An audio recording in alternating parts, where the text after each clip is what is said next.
Tá, Você que fiquem vai à falar. vontade. Bom, antes de mais nada, boa noite a todos aí e a todas. Uh, Queria dizer, começar dizendo que é uma satisfação estar participando aqui de mais um módulo dos cursos aí da Universidade Hacker. É muito legal que acredito que nessa turma também esteja acontecendo algo parecido. Na turma anterior nós tínhamos turmas bem heterogêneas, pessoas que nem eram exatamente da área de TI, mas eram entusiastas participando. E isso é legal porque a gente normalmente não tem isso e vê isso na área de segurança da informação, que muitas vezes não é tão popular. A gente vê muito mais as pessoas falando aí sobre áreas de desenvolvimento, talvez inteligência artificial, que está bem em voga. Ver pessoas se interessando por segurança da informação é muito legal. E isso dá bastante motivação para a gente continuar fazendo.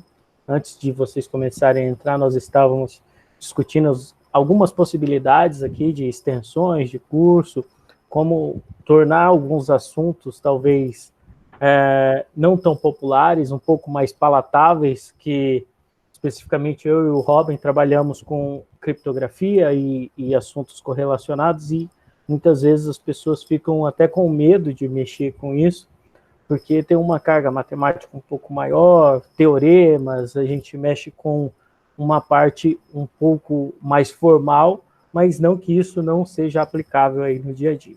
Assim como o blockchain, que é o nosso assunto de hoje, eu e o Robin não nos conhecemos fisicamente, a gente acabou se conhecendo para a construção aí desse módulo. Certamente nós continuaremos essa parceria fazendo outras coisas. O material que vocês tiveram acesso foi grande parte composta aí por ele de cursos e palestras que ele já deu. Eu ajudei aqui e ali, e hoje vou estar acompanhando vocês para esse bate-papo. E a nossa ideia aqui é tirar as dúvidas do material, mas, sobretudo, vocês nos conhecerem e formar esse acesso. Como o Érico fala desde a primeira edição, a gente está aqui para formar uma rede de colaboração. Se vocês poderem saber que, se vocês precisarem de alguém para falar de blockchain, você pode recorrer aí ao Everton, ao Robin. Se você precisar de algum outro assunto, como fake news, vai ter outros professores, outros pesquisadores trabalhando com isso. E com isso a gente ir colaborando, a gente ir juntando forças para fazer o assunto de segurança ser mais reconhecido no Brasil. Acho que é um dos principais motivos aí da iniciativa Universidade Hacker, é esse. Pelo menos eu enxergo esse como um dos mais notórios e mais louváveis objetivos aí da iniciativa. Até porque a gente está falando de juntar pessoas, profissionais com diferentes backgrounds e de diferentes locais. Para quem eu acho que não tem nenhum aluno que eu conheço, nenhum profissional que eu conheço ainda na sala, mas eu trabalho no norte do país, eu sou professor da Federal de Rondônia, e o Robin é do Rio Grande do Sul, assim como o Érico. Então a gente está compondo um time aí multidisciplinar e também de vários locais do Brasil. Isso que é legal para que a gente consiga aí tornar o assunto de segurança da informação e de sistema um pouco mais acessível a todo mundo. Bem, acho que da minha parte é isso. Eu só queria fazer essa introdução, agradecer mais uma vez, agradecer principalmente a presença de todo mundo. E daí, sobre o assunto, acho que o Robin vai falar um pouco mais. E daí, conforme vocês forem tendo dúvidas, vocês podem perguntar aqui no chat, que eu vou tentar respondê-los. E ao final a gente faz um bate-papo aí com vocês, com as dúvidas de vocês, ou eu separo também para o final. Robin, acho que é isso. Pode seguir aí. Então tá. Pessoal, boa noite. Então, meu nome é Robin. Eu acho que muitos de vocês me viram na aula de abertura, né, que teve desse módulo. Então, hoje a gente vai falar um pouquinho sobre blockchain. Eu venho trabalhando já com blockchain há alguns anos, tanto na parte mais de aplicações, então, aplicações de blockchain, mas também com propostas de novas metodologias, novas formas de organizar os dados da blockchain, alguns fazer consenso, etc. Então, vou trazer um pouquinho para vocês a experiência que eu tive nesse tempo, mostrando os conceitos aí sobre blockchains. Eu espero que vocês já tenham conseguido acessar o material. A gente tentou colocar um material que mostrasse os conceitos do blockchain aplicado em diferentes blockchains. Então, se vocês olharem o material, lá tem 4 blockchains principais que a gente elencou. Então, lá tem Bitcoin, Ethereum, Hyperledger Fabric e Ripple. São 4 blockchains que são bem diferentes, se for pensar em termos de aplicação, enquanto Bitcoin é muito usado para criptomoeda. Ethereum, apesar de ter criptomoeda, ela é vista muito para a questão de smart contracts. O Hyperledger Fabric é um blockchain muito usado por organizações de uma forma mais privada, e o Ripple, então, uma coisa mais para empresas financeiras. A gente vai falar sobre elas também durante a palestra, mas eu quis só fazer essa introdução sobre o que está escrito lá no material, para que vocês possam, então, caso ainda não tenham acessado, acessar ele, e se tiverem alguma dúvida, poderem perguntar também durante a apresentação. Eu vou começar, então, a apresentação. Caso vocês percebam alguma interrupção, algum problema na comunicação, podem avisar, porque a comunicação ultimamente vem dando problema, as redes aí estão sobrecarregadas, então, se tiver algum problema durante a apresentação, só avisar. E, Everton, então tu fica no chat, Everton, enquanto eu apresento aqui? Sim, eu fico aqui e fiquem à vontade, mais uma vez aí, fiquem à vontade para ir perguntando. E se eu não conseguir responder pelo chat, no final eu e o Robin falamos aí sobre as dúvidas de vocês que ficarem registradas no chat. Pessoal, uma coisa, eu vou tentar usar uma linguagem simples, mas se eu usar algum termo que vocês não estão acostumados, vocês não entenderem, também perguntem para o Everton, que eu posso tentar. O Everton pode me acionar, eu paro e explico, porque muitas vezes alguns termos na computação eles são relativamente conhecidos, mas às vezes dentro de uma área específica. Então, depende se são de outras áreas ou não são formados em computação, talvez vocês percam alguma coisa. Então, por favor, se perderem alguma coisa, algum conceito, pode solicitar que a gente explica durante a apresentação. Tá? Então, a ideia é que vocês consigam entender os conceitos básicos da blockchain que a gente vai apresentar. Todo mundo consegue ver a apresentação, pessoal?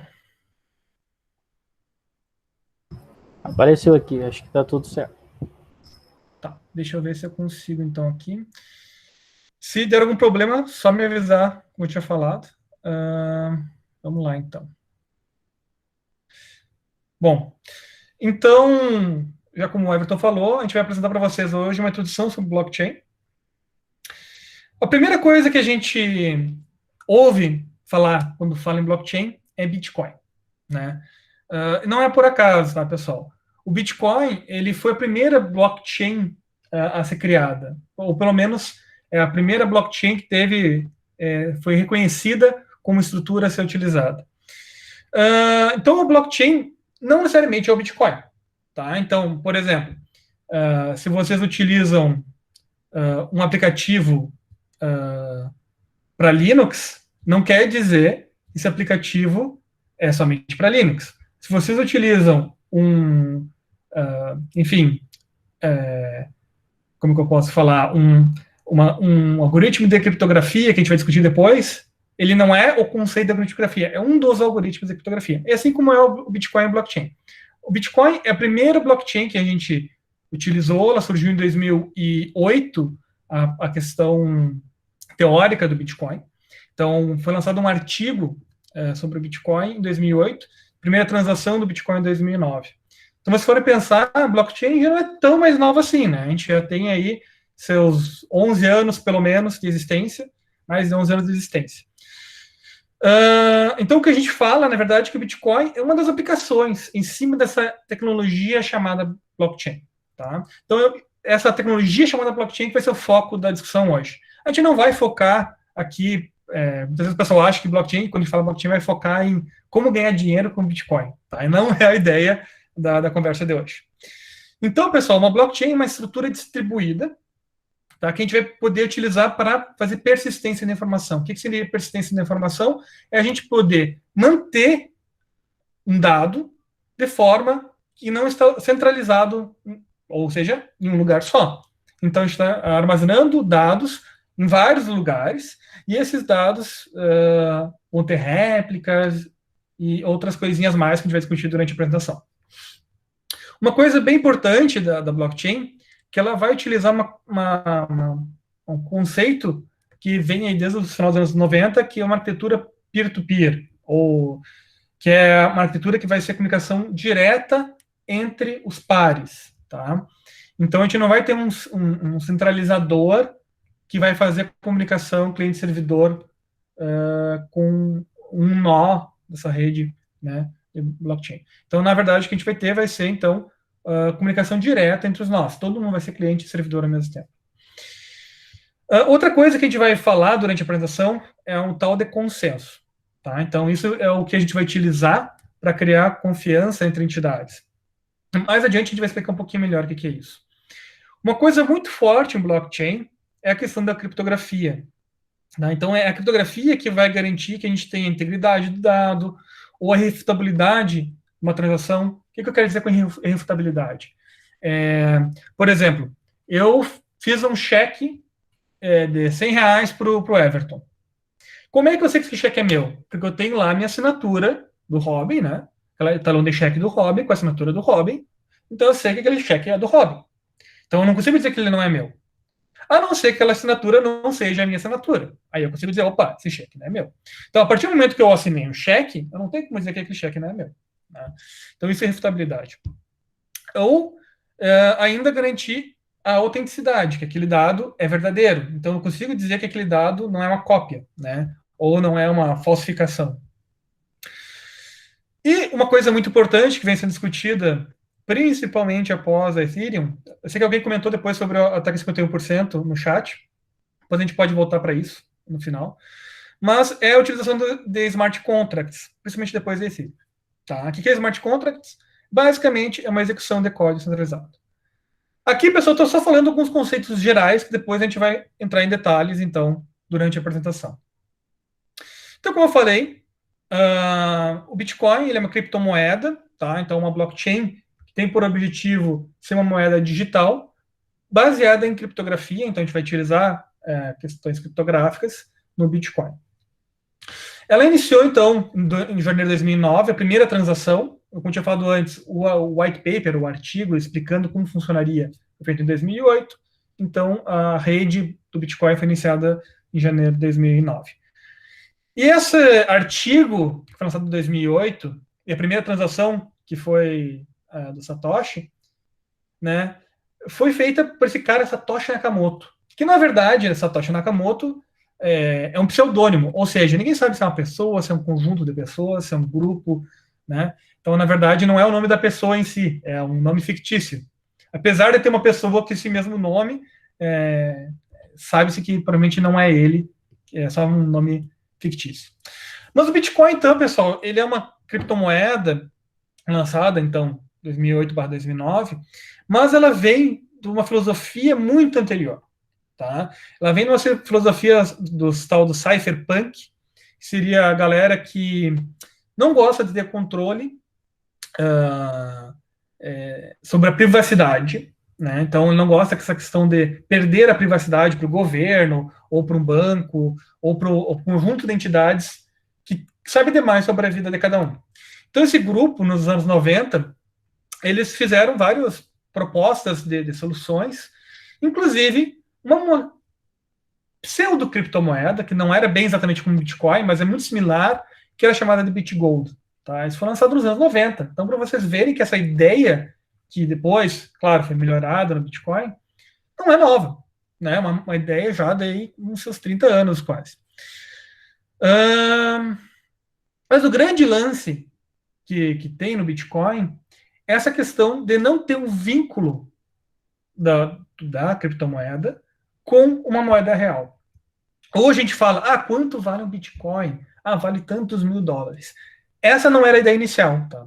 A ideia inicial é que a gente não tivesse vínculos com moeda real, ela fosse uma moeda virtual que as pessoas usassem para pagar serviços, para pagar qualquer coisa, né, sem que tivesse um vínculo direto com moeda real. É óbvio que com o tempo as pessoas viram que podiam monetizar essa criptomoeda e acabou então tendo vínculo com o dólar, fazendo cotações, o pessoal usando no mercado de ações o Bitcoin, né? Então, em vez de usar uma ação, hoje se compra moedas. Então, isso é uma coisa que só um embasamento mais histórico para explicar a motivação, tá?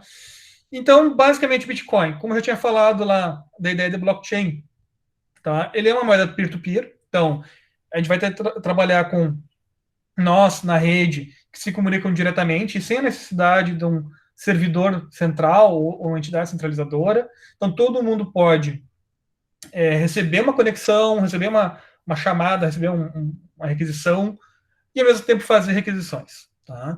Então, a ideia é que seja uma forma de fazer uma transação sem uma centralização, descentralizado, uma forma mais distribuída possível, sem que a gente perca um pedaço dos nós, isso pode funcionar. Então, a ideia é que continue funcionando, mesmo que vários nós caiam. Tá? Cada transação vai ser armazenada, então, em um bloco. Vocês vão ouvir bastante esse termo transação e bloco. Transação no Bitcoin e em muitas blockchains, ela vai significar uma transferência de valor, ou uma transferência de dados, ou transferência de alguma coisa entre dois nós. Tá? Então, essa transação vai ser armazenada num bloco. Um bloco vai ser depois eu vou explicar melhor o que é um bloco, mas imagine um bloco com uma estrutura de dados que vai ter várias informações, dentre elas, algumas transações. Tá? Essas transações vai ter alguma forma de controlar essas transações. Usualmente, a gente vai utilizar algoritmos de consenso. No caso específico do Bitcoin, é feito através do algoritmo específico de consenso. Se vocês leram o material, vocês leram lá o Proof of Work. Tá? E a realização, a execução desse algoritmo, o pessoal chama de mineração. Então, por isso que vocês, quando ouvirem a palavra mineração, ou quando estiver procurando material sobre Bitcoin, sobre blockchain, ele significa o processo de executar um algoritmo de consenso. Tá? Nesse caso, especificamente, é um algoritmo de consenso de prova de trabalho. Mais adiante eu vou explicar o que é esse prova de trabalho. A ideia, então, é fazer pagamento sem centralização, porque a gente está usando uma rede peer-to-peer, tá? Garantindo a integridade dos dados, porque a gente vai utilizar algoritmos de hash, que são basicamente algoritmos que eu vou linkar as coisas, vou mostrar depois com mais detalhes para você, mas basicamente a ideia é que a gente consiga dizer que aquele dado não foi alterado porque a gente tem a garantia de uma Merkle Tree. Tá? É uma árvore de hashes. Tá? E a gente consegue, de certa forma, ter um anonimato. Eu botei um anonimato aqui, entre aspas, bem destacado, entre aspas, porque esse anonimato não é 100% no Bitcoin. Tá? O que é esse anonimato do Bitcoin? É eu não ter associação direta entre pessoa física, Robin, e uma conta. Eu não sei quem é o dono da conta 0x54321, blá, blá, blá, blá. Tá? Então, a conta que está lá no Bitcoin é uma chave. Tá? Depois eu vou falar um pouquinho mais como é que é criada essa chave. Mas, basicamente, uma chave pública, que está lá, que as pessoas podem enviar dinheiro e aquela chave vai poder enviar dinheiro para outras pessoas, que são outras chaves. Então, eu nunca envio dinheiro para o Robin, eu envio dinheiro para uma chave. Então, eu não sei para quem eu estou enviando dinheiro e de quem eu estou recebendo. Claro que se a pessoa disser envia o dinheiro para essa conta, imagino que aquela pessoa pode ter alguma relação com aquela conta. Né? Mas não necessariamente vai ser daquela pessoa. Então, eu não sei de quem é a conta. Por que eu coloquei entre aspas bem grande aqui? Porque esse anonimato, ele é a relação da pessoa física com conta. Porém, existem vários estudos de rastreabilidade de contas. Então, eu consigo, por exemplo, rastrear quais são as transações para aquela conta. Eu posso tentar rastrear quem está acessando aquela conta, então fazer alguma tentar rastrear pela rede, né, quem acessou, quem fez aquela transação no Bitcoin. Então, claro, se eu usar uma rede Tor, dificulta, etc., mas ele não garante 100% anonimato. Tá? Ele vai garantir que eu não faça uma transferência direto para uma pessoa física, faço a transferência por uma conta. Agora, se essa conta eu consigo rastrear ou não, são outros 500. Tem blockchains que garantem melhores formas de anonimato.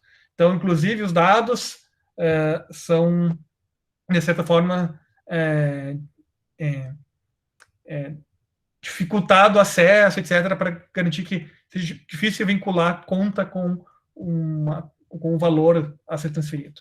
Enfim, por isso que eu estou dizendo aqui, então, Bitcoin tem o anonimato, mas não é 100%. Pode falar, Everton. Vou aproveitar o assunto para esclarecer uma dúvida. Na verdade, não uma dúvida, um apontamento aqui do Roner no chat, que ele estava, na verdade, perguntando sobre a gente estava aqui falando sobre o porquê o Bitcoin acabou ganhando valor, né, tanto valor.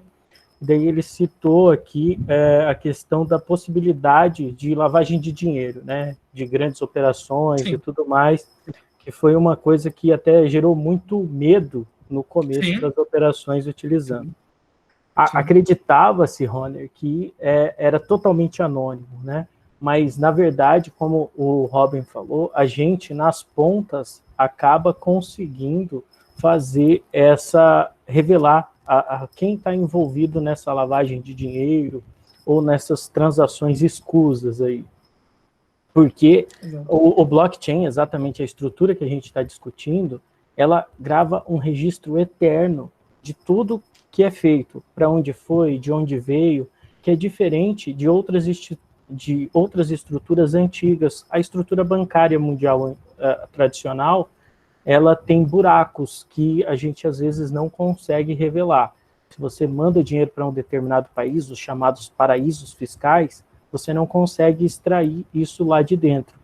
Quando que, na verdade, no blockchain você sempre vai conseguir extrair. Então, se a pessoa usar uma exchange ou retirar esse dinheiro da estrutura da blockchain em algum momento, você vai conseguir revelar isso. Por isso que aqui no Brasil, quando a gente vai fazer um cadastro em alguma exchange, a gente tem que mandar nossos documentos, nós mandamos comprovante de residência, porque se você cometer algum ilícito utilizando alguma criptomoeda, essa exchange vai revelar a sua identidade para a entidade que estiver te investigando, seja o CAD, seja o Banco Central, seja a Polícia Federal, Polícia Civil.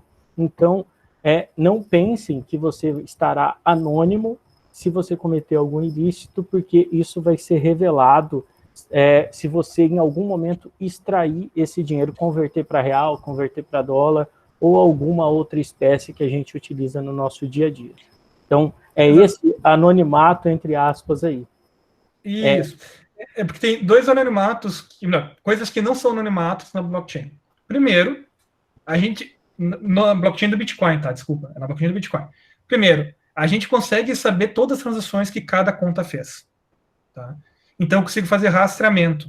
E esse rastreamento, quando tem, por exemplo, o WannaCry, quando teve aquele vírus WannaCry que tinha uma conta para enviar bitcoins, pode ter certeza que a CIA monitora todas as contas para qual aquela conta enviou dinheiro. Ela monitora essas transações. Tá? E por quê? Porque quando for ser feita a retirada do dinheiro, como o Everton falou, que é outra questão onde tu consegue ver o anonimato, no teu número tu não tem o anonimato, que é a retirada do dinheiro, quando tu converte para dinheiro físico. O que geralmente o pessoal faz de forma ilícita, tá? Não tô falando para vocês fazerem isso, tô falando do que muitas pessoas fazem. É tentar embaralhar, ou seja, tu usar as exchanges para troca, aquelas exchanges não oficiais, tá? Para troca de moedas. Então, eu converto um Bitcoin para Litecoin, converto Bitcoin para Ethereum e assim por diante. Para tentar embaralhar esse caminho, tá? Então, porque daí isso não fica registrado na blockchain. Isso vai ficar registrado numa exchange. E aí tem que saber se a exchange está monitorando corretamente isso ou não. No Brasil, sim. E, na verdade, em vários países, tá? todas as exchanges elas têm que ter cadastro da pessoa que está se vinculando a ela. Então, não vou... não vou falar. É muito difícil você confiar nesse subterfúgio, porque a maioria dos países que tem uma regulamentação mínima, já isso é obrigado.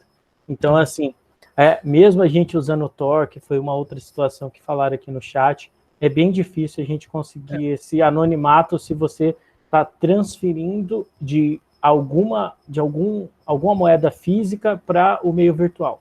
Se você fizer minerar a sua moeda e daí usar ela no meio totalmente virtual, você pode conseguir um certo anonimato, sim. E existe algumas blockchains mais preparadas para isso, como o Robin falou também. Por exemplo, o Zcash, a lógica por trás da estrutura do Zcash é justamente esconder quanto que tu está recebendo e quanto tu está enviando.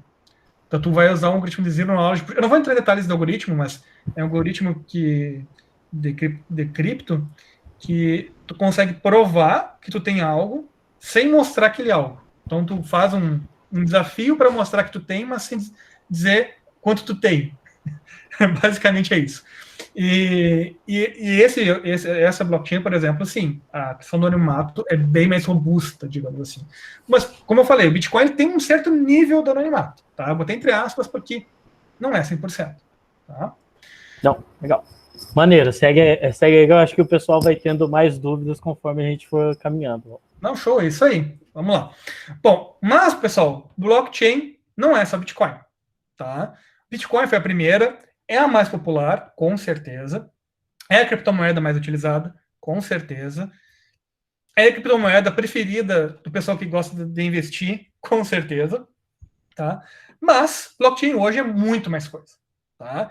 Então, blockchain hoje, pessoal, a gente tem uma porção de diferentes aplicações da blockchain. Tá?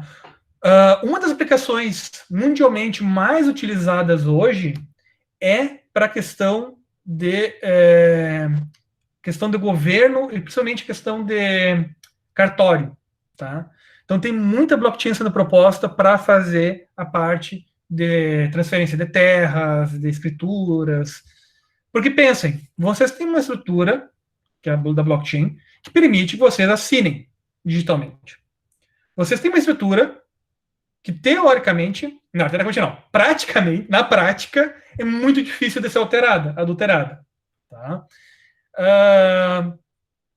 Então, uma coisa que vai ficar registrada lá para sempre, vai ter todo o histórico. Então, a questão do uso, por exemplo, em cartórios hoje, no mundo inteiro, tem várias experiências com o uso em cartórios. Tem vários, inclusive cartórios no Brasil, começando a fazer alguns experimentos. Tá? Eu acho que em São Paulo, se não me engano, teve um cartório que fez emissão de nota fiscal, se não me engano, registro de notas. Eu não sei exatamente, não é muito minha área, mas eu vi que isso é uma notícia esse ano passado, sobre isso. Um outro uso assim, bem grande é para a questão de apostas. Então, hoje o mercado, por exemplo, quem joga pôquer, quem joga aposta em cavalo, aposta em futebol, apostas em geral, tá? Então, o que acontecia no passado? Tinha que ir lá comprar dólar, deixar dólar lá, receber em dólar, etc. Hoje tem muitas casas de apostas que aceitam bitcoins. Então, tem muita gente usando blockchains para realizar esse tipo de atividade. Mas tem várias outras atividades. Hoje tem estudo de blockchain para a saúde, para a área de saúde, para registros médicos. Tem estudo de blockchain para a área de supply chain, em português isso é cadeia de suprimentos. Tem muito estudo de blockchain hoje, por exemplo, que a gente está trabalhando na nossa pesquisa para a internet das coisas, como registrar as informações, manter esses dados, fazer processamento para os nós que não tem tanta capacidade de processamento. Enfim, tem vários usos hoje de blockchain, ou propostas novas de blockchain, sendo utilizadas. Muito mais do que o Bitcoin hoje. Hoje a gente tem muita gente utilizando. Inclusive, eu estava comentando com o Everton mais cedo, a própria RNP, que é a Rede Nacional de Pesquisa, que é uma instituição aqui no Brasil, ela está com um grupo, que eu faço parte, discutindo sobre o blockchain no Brasil e como pode ser alavancado o blockchain no Brasil, quais são as medidas que a gente pode fazer. Inclusive, mais cedo também está discutindo com o Everton, teve um decreto esse ano, como uma das áreas prioritárias do desenvolvimento de blockchains.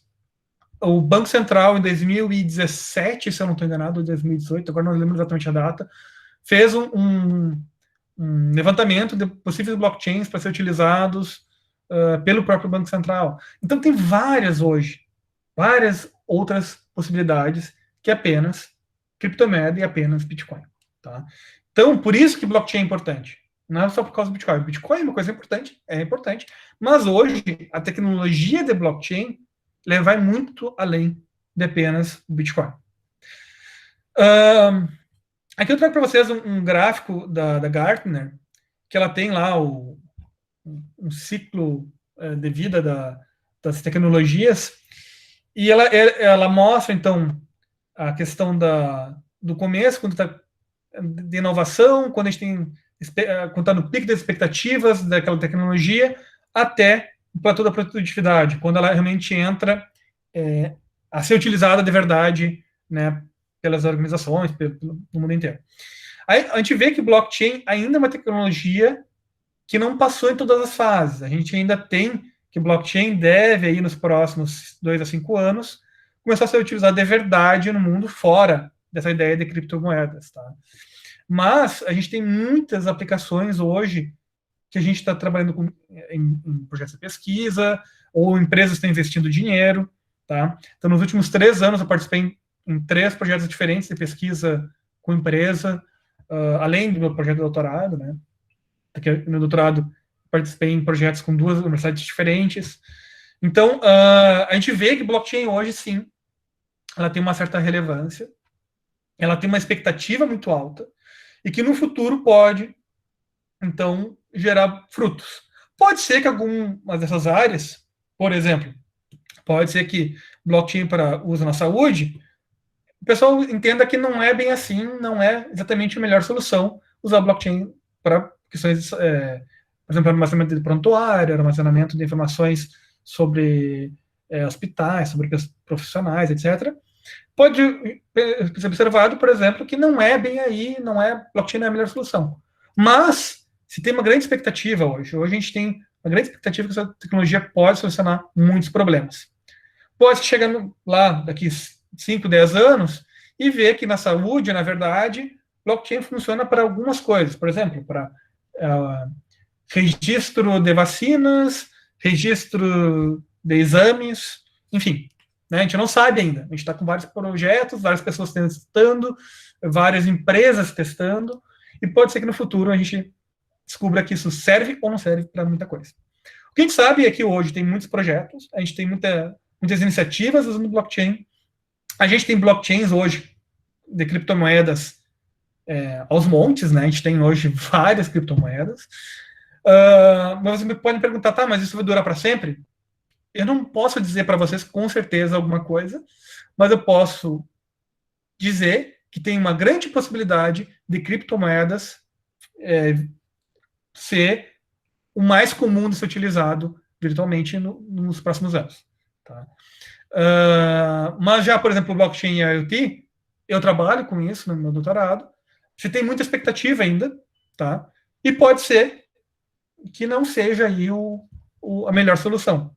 Apesar de eu achar que sim, pode ser que não. A gente ainda está muito mais devagar que, por exemplo, criptomoedas, que hoje a gente sabe que criptomoeda é uma tecnologia que está amplamente já sendo usada, já se sabe para que serve, para que não serve. Então, tende-se a se consolidar nesses próximos anos. Bom, vamos falar então um pouquinho sobre o blockchain. Tá? O que é uma blockchain? Como o próprio nome blockchain diz, né, o termo em inglês significa cadeia de blocos, ou como o pessoal da UFRJ fala, corrente de blocos. Tá?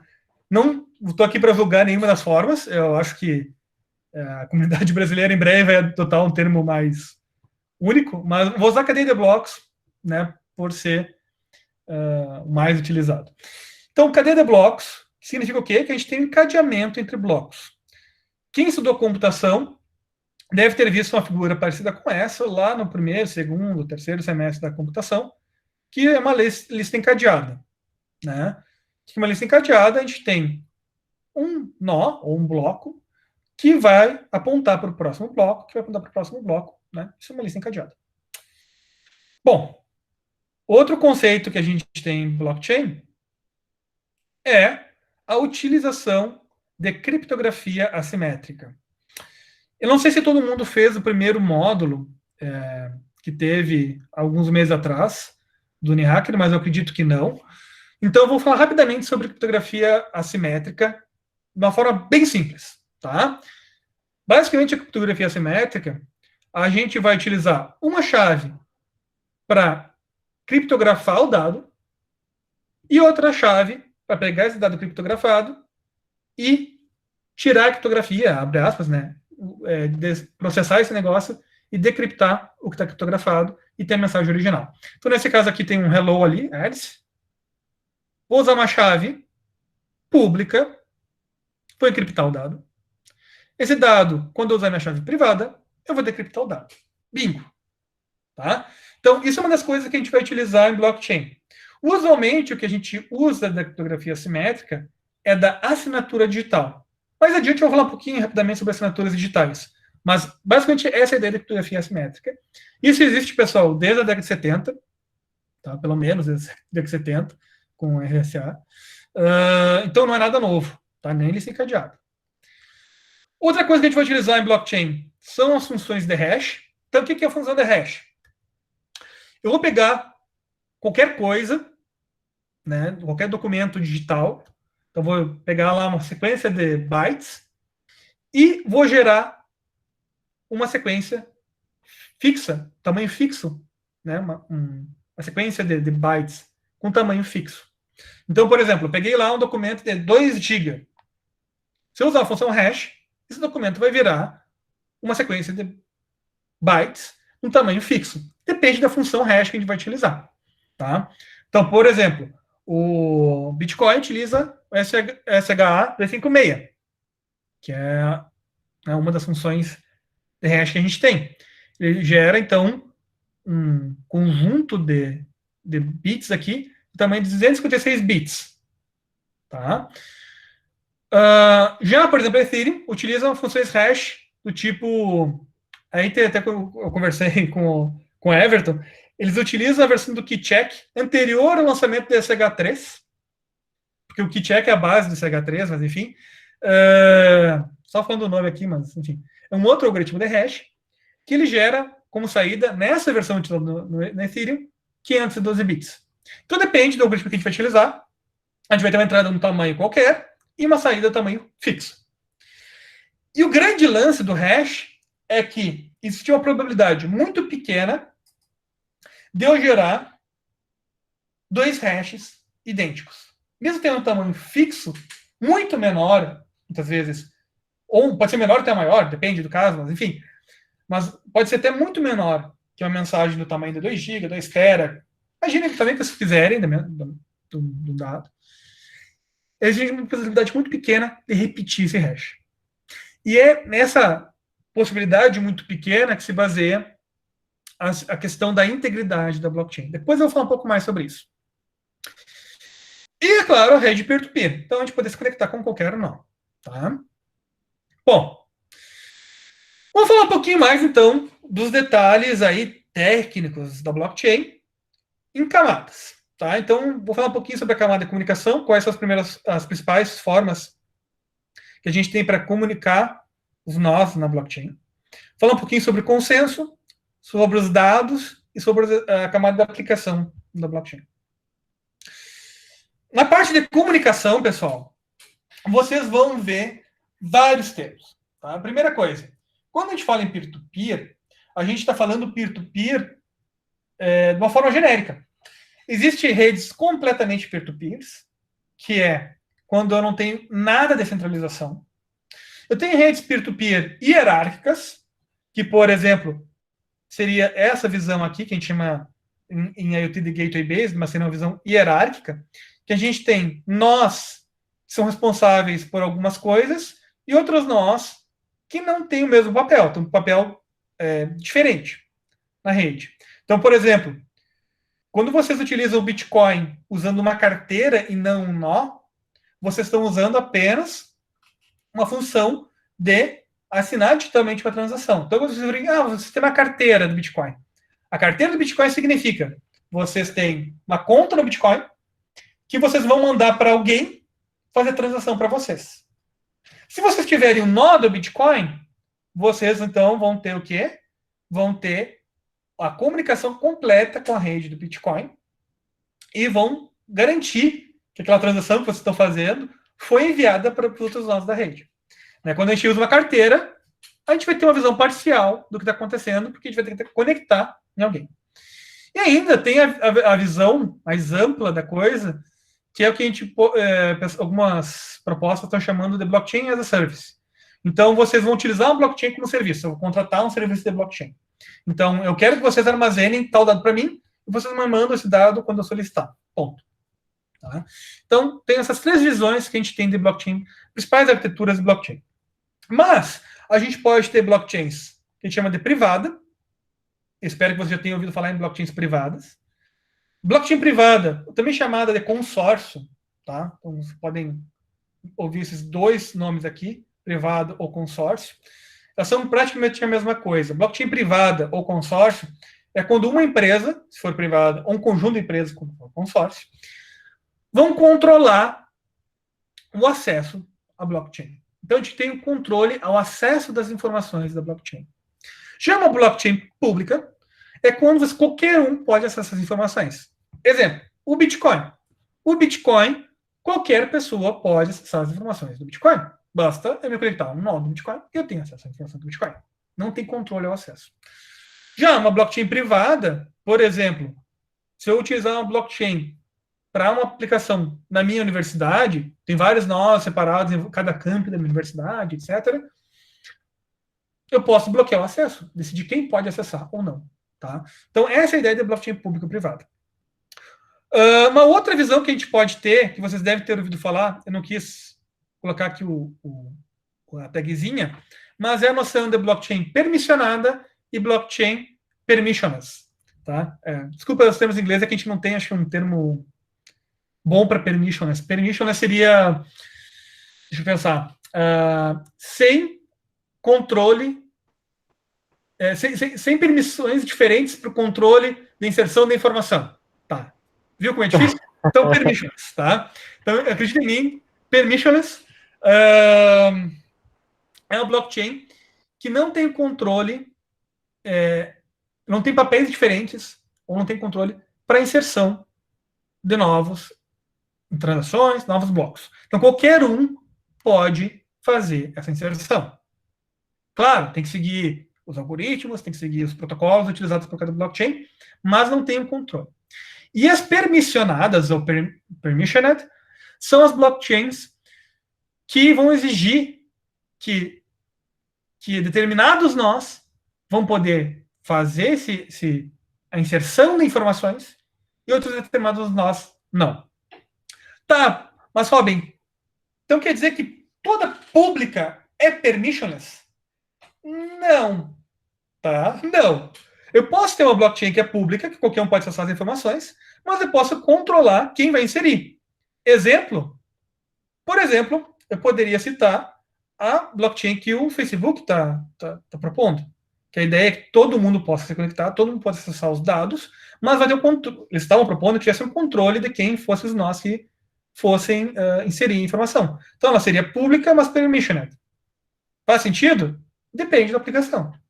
Na proposta do Facebook, que é a blockchain Libra, de certa forma faz sentido, porque eles têm muito medo de que aconteça algum problema legal, etc. Então, é uma coisa que pode fazer sentido, depende da situação. Mas assim que eu posso ter uma privada também permissioned. Eu controlo acesso e controlo quem segue. Faz muito sentido também. Tá? Mas eu também posso ter uma pública que é permissionless. Ou seja, uma pública que eu não controlo quem segue, que é o Bitcoin. Tá? Qualquer um pode acessar, qualquer um pode inserir. Qualquer um pode propor um novo bloco. Desde que faça o processo de mineração, qualquer um pode inserir. Então, essa ideia de como ela se comunica, quem tem acesso, etc., varia de blockchain para blockchain. Isso que eu queria dizer para vocês. Então, cada blockchain vai ter uma forma diferente aí de se comunicar e controlar acesso, controlar quem insere blocos, etc. Quando eu falo em inserção de blocos, eu tenho que falar em consenso. Então, consenso é basicamente você tentarem garantir uma certa relação de confiança naquilo que está sendo inserido, num ambiente que ninguém confia em ninguém. Tá? Então, imaginem, vocês estão me escutando. Tá? Então, eu vou dizer para vocês, insere aí um bloco com uma transferência de R$1.000 do Everton para mim. Pô, como é assim? Vai transferir dinheiro do Everton para ti se tu tá pedindo para ele para ti? Não, então essa informação não é válida. Quem que garante que essa informação não é válida? Se não tiver nenhum algoritmo, eu posso dizer que qualquer um está me dando dinheiro. Né? Então, nesse caso, na blockchain, a gente tem que ter um algoritmo de consenso. Alguma forma que a gente garanta que essa informação está sendo validada e que essa informação é válida, de alguma forma. Tá? Então, a gente tem vários algoritmos de consenso. Eu citei aqui alguns deles, que são os que vocês devem ouvir mais falar sobre. Tá? Eu acho que eu não vou detalhar muito eles, mas vou falar rapidamente sobre prova de trabalho, que é utilizado no Bitcoin. Na Ethereum também é usado prova de trabalho, mas é diferente, tá? Um pouquinho. Mas vocês têm que saber que cada blockchain, às vezes, tem um algoritmo um pouquinho diferente do outro, de consenso, tá? Então, por exemplo, uma blockchain que é muito utilizada hoje é o Ripple. O Ripple é um algoritmo que nem está aqui. É um algoritmo próprio do Ripple, o protocolo Ripple. Tá? Então você tem que entender que, muitas vezes, cada blockchain vai ter uma peculiaridade. Tá? E, muitas vezes, o grande diferencial delas está aqui, no consenso. Diferentes algoritmos de consenso pode gerar diferentes formas, depois de quem pode ou não, aquela questão que eu te falei do permission e do permissionless. Por exemplo, não faz sentido utilizar um PBFT, uma rede muito grande, que é pública e permissionless. Tá? Então, algumas decisões de projetos de blockchain, ou como usar uma blockchain, vai variar baseado no algoritmo de consenso. Tá? Bom, então, o Proof of Work, eu não vou perder muito tempo aqui, porque eu já vi que o tempo está voando, né? Eu falo um pouquinho para mais às vezes. Mas o algoritmo de Proof of Work, o prova de trabalho, basicamente é quando um peer, um nó, tem que provar que aquele dado teve um trabalho para ser gerado, e esse trabalho vai ser um trabalho muito difícil de ser gerado, então eu vou demorar muito tempo para gerar esse trabalho, mas eu consigo verificar rapidamente. Então, isso é legal porque eu perco muito tempo ali tentando produzir alguma coisa para mandar para os outros. Se ele for inválido, eu perdi muito tempo. Então, quer dizer, se eu mandar uma coisa que não é válida e os outros não inserirem esse meu dado, eu só perdi tempo. Então, é uma forma de eu garantir numa rede distribuída que eu não vou ficar enviando porcaria. Porque eu consigo verificar rapidamente se a prova de trabalho é válida e eu consigo verificar rapidamente se as informações que estão lá dentro, que deveriam ser válidas, são válidas. Se alguma dessas coisas não for válida, esse dado vai ser descartado, esse bloco vai ser descartado, e eu só perdi tempo. E tempo em computação, na verdade, é processamento, e esse processamento é energia elétrica. Tá? Então, não vale a pena ficar gastando energia à toa. Tá? Ô Robin, Oi. Só fazendo uma interrupção, que isso tudo vai se traduzir em valores, né? E uma das coisas que chamaram a atenção foi até meu xará aqui, o Everton, só que o Nascimento falou, do ataque de 50% mais um, que é o que faz com que o consenso seja a alma aí das estruturas do blockchain. Eu acho que é legal a gente falar sobre isso um pouquinho, voltar aí só para falar que é muito difícil, Everton, a gente conseguir talvez fraudar a estrutura, assim. A gente não pode dizer que nada é impossível, a gente costuma dizer que é computacionalmente inviável, costuma usar outros termos, né? Outros termos não tão fortes quanto impossível, porque para provar que algo é impossível na matemática é bem mais difícil, mas A questão dos 50% mais um seria convencer 50% da minha rede mais um que aquele bloco que eu estou criando, que aquela transação falsa que eu estou inserindo é verdadeira. Então, é muito difícil. Isso aí é impraticável. Então, o que acontece, só complementando o que o Everton está falando, eu não vi, tá? Essa semana o que aconteceu, eu vi que vocês colocaram no chat. Eu realmente, essa semana eu estou com um deadline para enviar um artigo para o IEEE Blockchain, que é amanhã. Então, essa semana eu estou meio off das notícias, tá? Eu não vi a notícia. Mas os 51% ou 50% mais um, no caso da Ethereum e do Bitcoin, e todos esses que trabalham com Proof of Work, ele é 50% mais um da capacidade de processamento. Então, é difícil? É muito difícil conseguir fazer um ataque desse tipo. É impossível? Não. Não é possível. É muito difícil até mesmo para grandes governos. Pense na NSA, que tem supercomputadores, que poderia juntar com a IBM, que tem outros supercomputadores. Mesmo assim, não conseguiria atingir de 50% mais um que uma grande rede, como, por exemplo, o Bitcoin. O que pode... Eu não sei exatamente o que aconteceu. Tá? Então, é difícil eu opinar, porque eu não li a notícia, então não quero fazer julgamento aqui antes de discutir isso. Pode ser que vários clusters de mineração, porque hoje tem fazendas de mineração, né, que são vários containers que se juntam para fazer mineração, decidiram minerar e esconder o que estava sendo minerado e liberar depois de um tempo, quando tivesse um tamanho suficiente para fazer que voltasse atrás alguns blocos. Tá? É difícil? É muito difícil. Tá? Assim como o Everton falou, precisa de um poder computacional muito alto. Mas tem um detalhe, tem menos gente minerando Ethereum que Bitcoin. Então, pode ser, por esse motivo, que, de repente, teve uma queda no número de mineradores. Não sei, tá? Não sei. Como o Everton falou, é muito difícil, tá? Porque depende do tamanho da rede. Quanto mais usuários estiverem minerando, maior é o poder computacional que tu vai ter que bater contra. Tá? Então, por isso que as altcoins costuma-se dizer que são mais inseguras, porque, exatamente. Porque tem menos mineradores, e se algum grande player entrar, ele pode conseguir a maioria rapidamente. Isso. Então, é que o grande detalhe, só comentando, é que no Proof of Work, o 51%, ou 50% mais um, é em relação a poder computacional. Tá? Então, não necessariamente número de usuários. Então, claro que, usualmente, quanto maior o número de usuários, maior o poder de processamento, mas pode ser que tenha um usuário com um cluster gigantesco. Né? Enfim, vamos lá. O que pode ter acontecido? Cara, sei lá, alguém contratou milhares, milhões de máquinas na Amazon para derrubar o Ethereum. Pode ser? Pode ser. Não sei, estou especulando aqui, tá? Eu não sei o que aconteceu, tá? É difícil eu especular.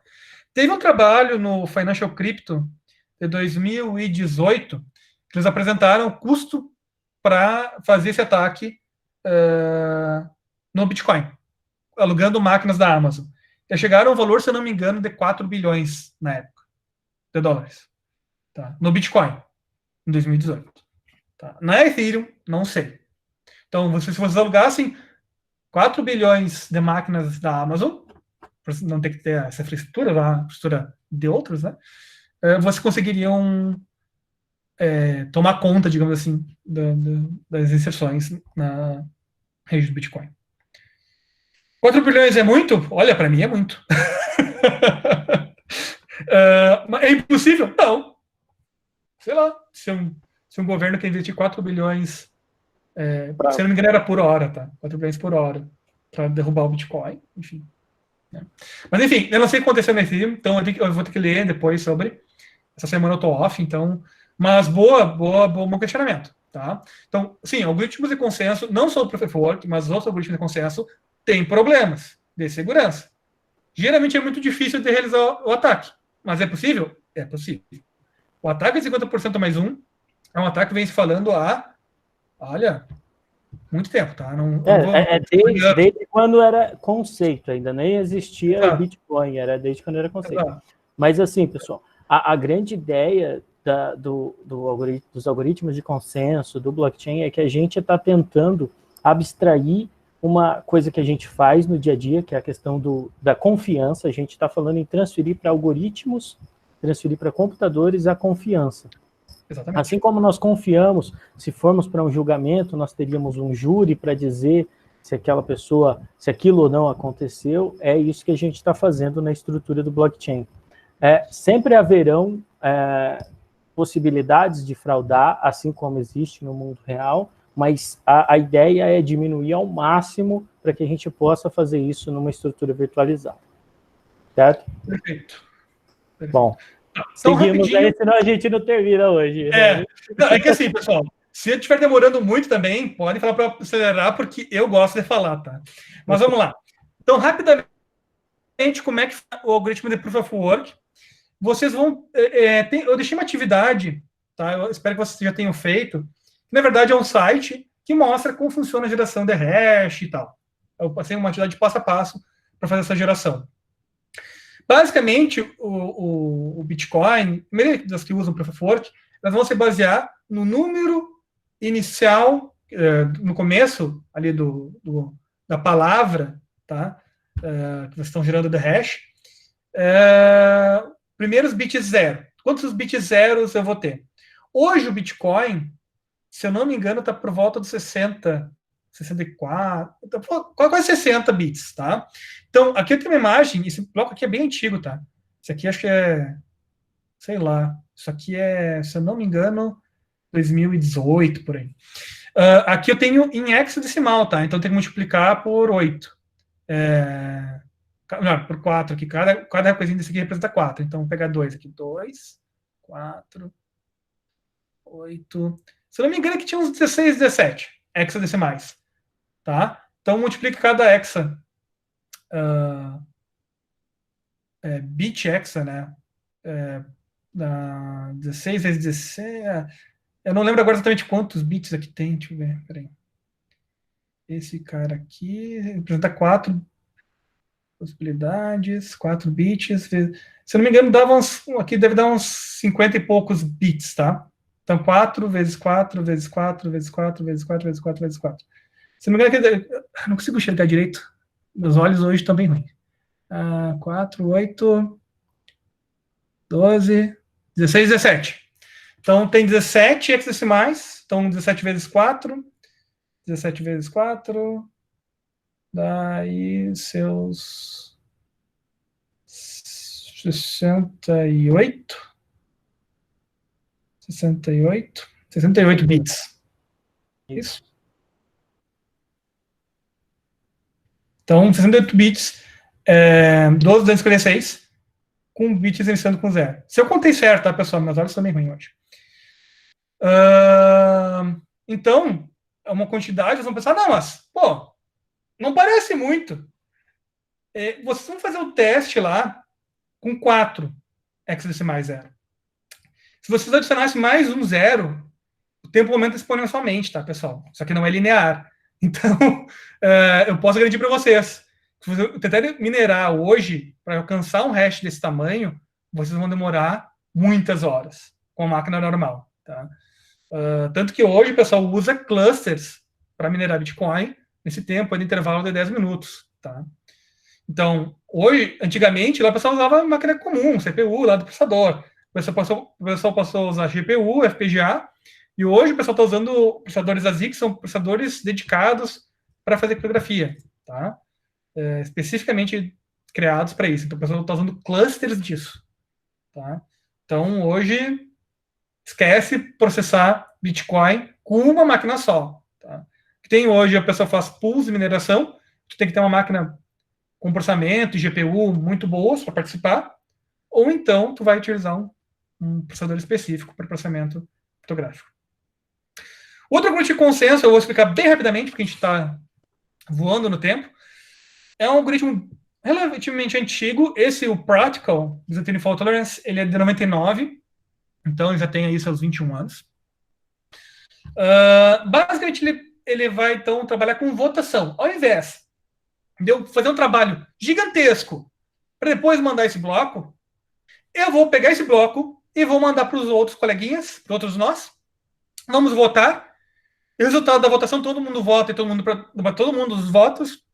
No final da votação, se teve maioria absoluta, como a gente chama aqui no parlamento, no Brasil, mais de 2/3, 2/3 mais um, a gente então vai aprovar aquele bloco. E todo mundo vai inserir aquele bloco. Tá? Então, basicamente, vocês estão vendo aqui a figurinha, não vou perder muito tempo, porque a gente já está meio sem tempo. Né? Então, basicamente, a gente vai fazer uma votação, e todo mundo vai votar, e quando a gente tiver a votação e todo mundo recebeu a confirmação, a gente vai, então, comitar ou fazer, então, a validação. Qual é o grande problema desse algoritmo? Vocês podem ver por aqui. Eu vou ter que mandar muita mensagem. Ele costuma ser mais rápido que o Proof of Work, porque eu não preciso trabalhar o processador por muito tempo, mas eu troco muita mensagem. Então, imaginem a quantidade de setas que teria se eu tivesse que mandar esse bloco para todo mundo e todo mundo me responder para todo mundo, ou melhor, todo mundo responder para todo mundo, se eu tivesse 10 mil nós. Seriam muitas flechas. Isso, de novo, eu tenho que multiplicar, cada um vai mandar para 10 mil. Então, é 10 mil vezes 10 mil. Então, mas não dá muita comunicação aí, né, pessoal? Então, não é legal. Então, geralmente, o PBFT vai ser usado, então, em redes menores. Tá? Tem várias discussões do tamanho máximo para ser usado o PBFT. Vamos dizer, aí, até entre 100 e 500 nós. Tá? Tem várias discussões sobre quantos nós é o máximo. Depende, tem várias variações do PBFT também. Então, tem algumas variações que permitem mais nós, mas usualmente para redes menores que o Bitcoin. Tá? Bom, uma grande vantagem do PBFT é que a gente tem um número praticamente, não vou dizer inexistente, mas muito difícil de acontecer, que acontece no Proof of Work, que foi o que aconteceu no ataque de 51%, que é o que a gente chama de fork. O que é o fork? É quando, por exemplo, tem a inserção de um bloco, tem a inserção de outro bloco, e acontece que eu e o Everton mandamos um bloco para ser inserido. Então, vamos supor que eu mandei para um de vocês o bloco que eu gerei, com aquele hash que eu fiz o processamento lá, e outro nó mandou também. E vamos supor que o que eu mandei, logo depois que eu mandei, alguém pegou esse meu bloco e criou um bloco em cima desse meu bloco, fez essa ligação com esse bloco, e continuou. Quer dizer, esse bloco do Everton aqui vai para o espaço. Tá? E foi acontecer no ataque a 50%. É eu tentar criar um ramo maior, porque é assim que o professor resolve quando acontece esse problema, ele pega um ramo maior em relação ao ramo menor. Então, o ramo menor é descartado e fica o ramo maior. Aqui, novamente, aconteceu outro fork, pode ver aqui, e vai ficar qual ramo? O ramo maior, pega o ramo de cima, e assim por diante.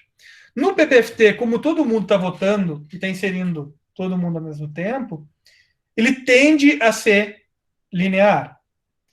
O que pode acontecer é o quê?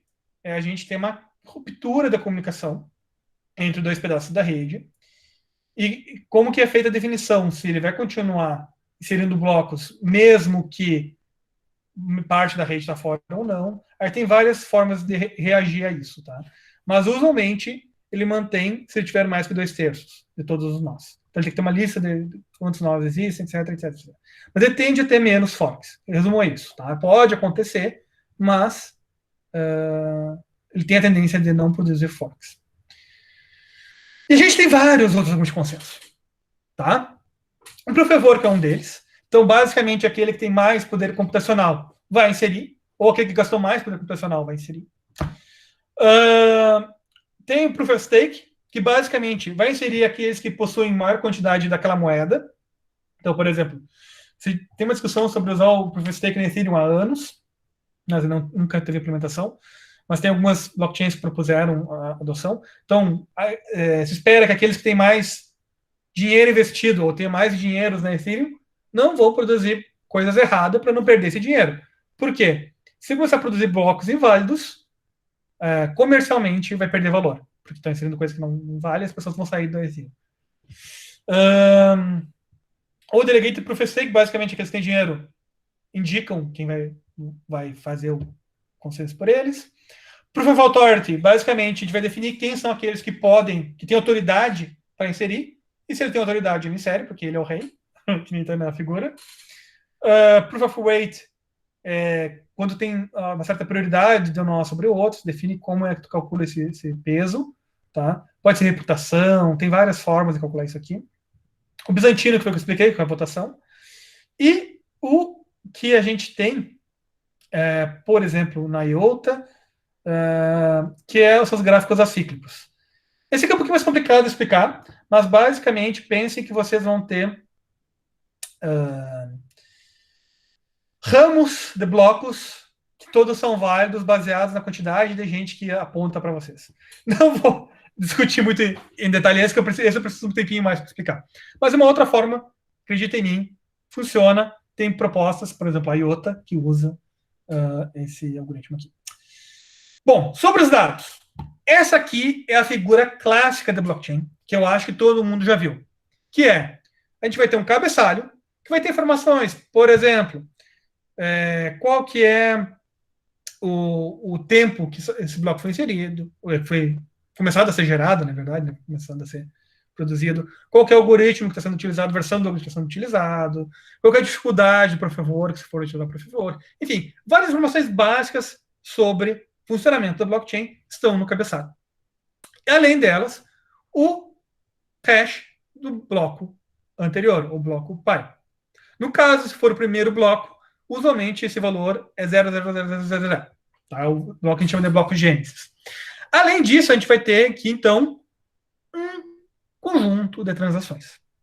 Então, todos os blocos vão estar sendo encadeados por esse hash do bloco anterior. Então, esse hash do bloco anterior vai apontar para o bloco anterior e assim por diante. Tem um exercíciozinho também que eu coloquei lá, que mostra esse encadeamento, tá, pessoal? Espero que todo mundo faça, porque é rapidinho e é web, bem facinho de fazer. Então, como eu te falei, o cabeçalho vai ter vários campos, tá? Aqui é o exemplo do Bitcoin, ele tem a versão que está sendo usada do algoritmo, porque o Bitcoin já teve várias atualizações, então, a partir de quando tem uma atualização, o próximo bloco é gerado já com a versão atualizada, é para saber qual algoritmo foi utilizado, etc. Quando esse bloco foi iniciado a ser gerado, Merkle Tree Root Hash, basicamente é uma cadeia de hashes, uma árvore de hashes das transações. Eu acho que eu não explico isso. Tá, depois eu vou explicar então. N bits é a dificuldade do Proof of Work. Quantos bits zeros eu tenho que ter para esse bloco poder ser inserido? Quantos bits zero o hash gerado desse bloco tem que ter? O nonce, que é um valor que eu vou variar para poder gerar novos tipos de hash. Então, basicamente, eu vou ter um campo que é variável para poder gerando hash. Então, eu vou usar com 0, gero. Não deu. Com 1, não deu. Com 3, não deu. 4, não deu. 5, agora eu cheguei a tantos bits zero. Tá? Então, eu vou variando esse campo aqui para alcançar essa dificuldade, o hash com essa dificuldade. E, é claro, o hash do bloco anterior para fazer o cadeamento. Tá? Então, rapidamente, a Merkle Tree Root Hash, que eu tinha falado para vocês. O Tree Root Hash, então eu vou ter várias transações. Vou fazer o hash da transação, de cada transação. E eu pego esses hashes, concateno e gero um novo hash. Eu vou fazendo isso, faço essa árvore e vou chegar então na concatenação de hash, do hash, do hash, do hash, do hash, do hash. Concateno então os últimos dois hashes e tenho um hash, que é o que a gente chama de Merkle Tree Root Hash. A raiz dessa árvore de hashes. Tá? Não sei se todo mundo estudou árvores, mas árvore é basicamente isso aqui, tá, pessoal? Vocês estão vendo aqui. Se não estudar estrutura de dados, basicamente é uma coisa do tipo essa, que tem apontamentos, e eu tenho uma raiz, que no caso, a raiz fica na parte de cima. Meio contraditório, mas é quando a gente vê na computação uma árvore. A raiz está em cima, as folhas estão embaixo. Enfim. Criptografia simétrica. A gente vai utilizar, na verdade, a criptografia simétrica para fazer assinatura digital. Tá? Então, de certa forma, a gente vai fazer assinatura digital. Tá? Então, passo para o próximo. E, enfim, a gente tem, então, a camada de aplicação. Aqui é onde a gente está tendo muito crescimento nesses últimos anos, que é a definição de como a gente vai utilizar a blockchain. Uma das aplicações que ganhou grande popularidade agora é a questão do uso de smart contracts. Basicamente, vocês poderem fazer um software, código, tá? Então, bibliotecas, funções, etc., que vai ser executado na blockchain. Então, nós vamos executar isso de forma distribuída. Eu quero executar essa função com esses parâmetros, e eu quero a resposta disso, tá? Então, a gente pode fazer isso na blockchain. Então, eu não vou ter processamento nenhum. Quem vai fazer o processamento para mim vai ser algum nó da blockchain, tá? E quando a gente utiliza aplicações que usam blockchains, a gente chama isso de Distributed Applications, ou DApps, tá? Como está aqui. Então, isso é o que vem sendo trabalhado muito hoje em dia. Coloquei aqui para vocês o ERC20, que é um padrão para tokens. Basicamente, um token representa o que vocês quiserem, tá? Mas pode ser, por exemplo, uma moeda, pode ser um valor, pode ser uma chave, ou pode ser até um gatinho. Esse gatinho, pessoal, ficou muito famoso. Se vocês procurarem depois sobre os CryptoKitties, são esses gatinhos. Cada gatinho é um valor, uma chave, então tem uma sequência de bytes e de bits, né? E baseado nessa sequência, gerava uma imagem. Esse gatinho aqui foi vendido por um valor bem alto na época. Tá? Quanto vocês pagariam num gatinho desses? Isso, pessoal, é execução de um código na blockchain que gerou um token. Tá? Repararam o que eu estou falando? Gerou um token. Eu peguei esse token no aplicativo do celular, que é aquele da época que eu falei, que está conectando a blockchain, está pegando a blockchain valor, e está exibindo uma imagem a partir daquele valor gerado. Esse token, pensem comigo, um valor gerado lá, parará, vira uma imagem que é o gatinho. E alguém comprou esse gatinho, comprou esse token. Por quanto vocês acham que foi vendido esse gatinho? Revelando, na época, $170 mil. É um código, pessoal. É uma chave. Mas ele é único, tá? Porque ele era gerado baseado em hash. Então, esse gatinho foi vendido por $170 mil. Tá? Então, assim, tem aplicações absurdas que usam blockchain. Tá? Hoje a gente não... claro que a gente tem coisas muito mais úteis, por exemplo, para utilizar, para armazenar informações, por exemplo, de histórico escolar, para armazenar histórico de saúde, para fazer transferências de imóveis. Tem várias aplicações hoje que estão sendo usadas em blockchain. Mas tem coisas bem estranhas aqui. Isso aqui, basicamente, é um código gerado a partir do smart contract. Então, vocês... Claro que esse gatinho já não dá mais dinheiro, tá, pessoal? Isso foi febre há alguns anos atrás. Acho uns 4 anos atrás. 3. Por aí. Mas hoje já não tem mais graça, tá? E um grande detalhe. Aqui uma figurinha, tá, pessoal? Em inglês. O chefe aqui vem e pergunta: eu acho que a gente podia construir uma blockchain. Aí ele pensa: tá. Será que ele entende o que ele está falando ou só leu isso em uma revista? E ele pergunta para o chefe: que cor que é a tua blockchain? E ele responde: quem sabe roxo ficaria legal. Tá, que eu estou colocando essa tirinha? Que muitas vezes a pessoa fala: eu acho que a gente podia usar uma blockchain. E não sabe que tem aplicações que faz sentido usar blockchain e tem aplicações que não faz sentido. Aqui, pessoal, tem mais ou menos uma dica de quando usar blockchain e quando não usar blockchain. Eu não vou entrar em detalhes aqui com vocês, mas basicamente, pessoal, blockchain faz sentido se a gente tiver mais de uma entidade gerenciando a informação. Pode ser que essa entidade seja da mesma organização. Por exemplo, eu tenho uma universidade com vários campi. Faz sentido usar blockchain? Depende. Parece que talvez possa fazer sentido. Tá? Quando esse acesso, essa inserção for de forma distribuída, não for centralizada, eu quero ter replicação da informação, eu quero ter garantia que esse dado fique disponível, independente se um dos nós cair ou não, eu quero que eu tenha uma certa identidade digital, etc. Enfim, tem vários critérios que eu vou ter que analisar. Pode ser que eu precise de blockchain, ou pode ser que não. Especialmente se vocês estão querendo centralizar, não faz sentido ter blockchain. Se só um usuário pode inserir, se só um nó pode inserir, se vocês querem ter controle absoluto sobre o que está sendo inserido, ou somente o nó vai ter controle absoluto, esquece, não usem blockchain. Blockchain faz sentido quando a gente tem uma certa descentralização. Tá?